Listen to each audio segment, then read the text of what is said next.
नमस्कार। जय हिंद।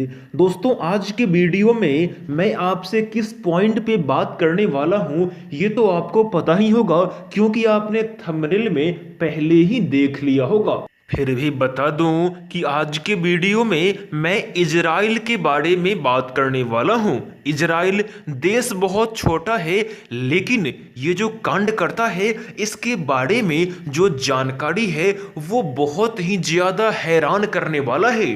दोस्तों, क्या आपको पता है या फिर आप विश्वास कर सकते हो कि किसी देश की आबादी सिर्फ और सिर्फ 95 लाख हो सकती है? जी हाँ, इजराइल की आबादी सिर्फ और सिर्फ 95 लाख है। यानी कि भारत के बेंगलुरु शहर में जितने लोग रहते हैं उतने में तो एक देश बन चुका है। बहुत ही ज्यादा हैरान करने वाला तथ्य है, परंतु सत्य है।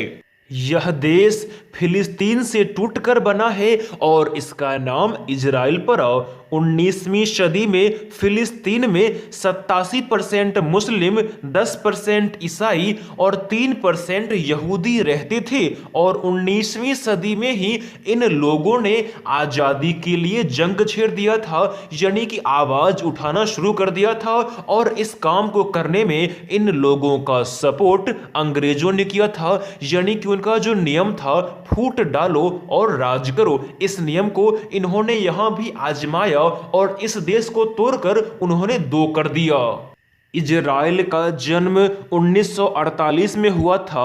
और दोस्तों, आपको यह जानकर बहुत हैरानी होगी कि इजराइल और फिलिस्तीन का संबंध काफ़ी ज़्यादा खराब है। जैसे कि भारत और पाकिस्तान का संबंध है, ठीक उसी प्रकार इजराइल और फिलिस्तीन का संबंध आज तक खराब है।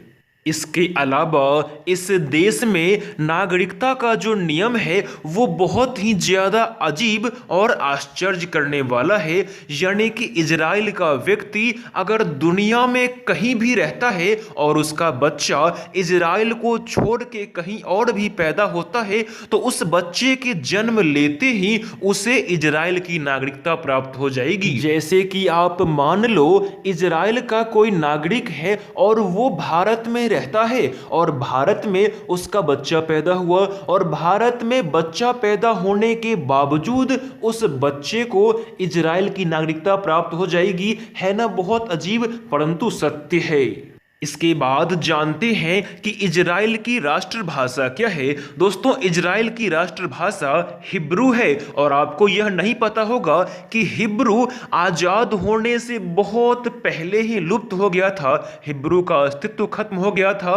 परंतु इजराइल के आज़ाद होने के बाद हिब्रू का पुनर्जन्म हुआ और इजराइल की राष्ट्रभाषा हिब्रू ही रखी गई।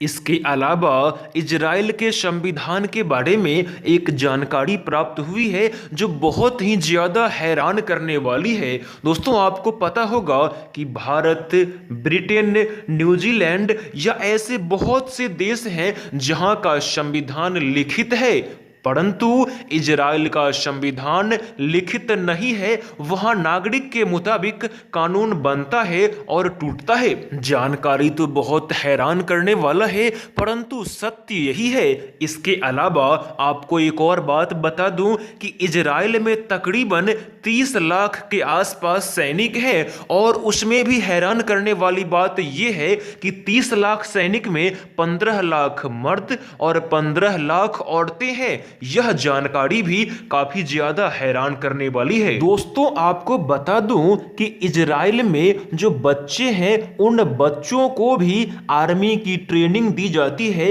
यानी कि हाई स्कूल की पढ़ाई पूरी करने के बाद वहां के सभी बच्चों को, चाहे वो प्रधानमंत्री का बेटा हो, राष्ट्रपति का बेटा हो, राष्ट्रपति की बेटी हो या इजराइल का कोई गरीब नागरिक हो, सभी बच्चों को नियमित तौर पे, यानी कि वहां अनिवार्य है कि जो लड़की है उसे कम से कम 2 साल के लिए और जो लड़का है उसे कम से कम 3 साल के लिए आर्मी ज्वाइन करना पड़ेगा। और वहां के सभी लोग हथियार रखते हैं। यह बात भी काफी ज्यादा हैरान करने वाला है। इसके अलावा जो भी देश इजराइल को दुश्मन बनाता है, जो भी देश इजराइल को हानि पहुंचाने का प्रयास करता है, उन देशों को इजराइल कभी कभी नहीं छोड़ता है, इस बात को भी आप याद रखें। तो मित्रों, यही था इजराइल के बारे में कुछ महत्वपूर्ण जानकारी। तो मुझे उम्मीद है ये वीडियो आपको अच्छी लगी होगी। इस वीडियो को आप लाइक कर दें, इस चैनल को आप सब्सक्राइब कर दें और इस वीडियो को आप हर जगह शेयर भी कर दें। तो हम सब मिलते हैं फिर एक नए वीडियो में। धन्यवाद।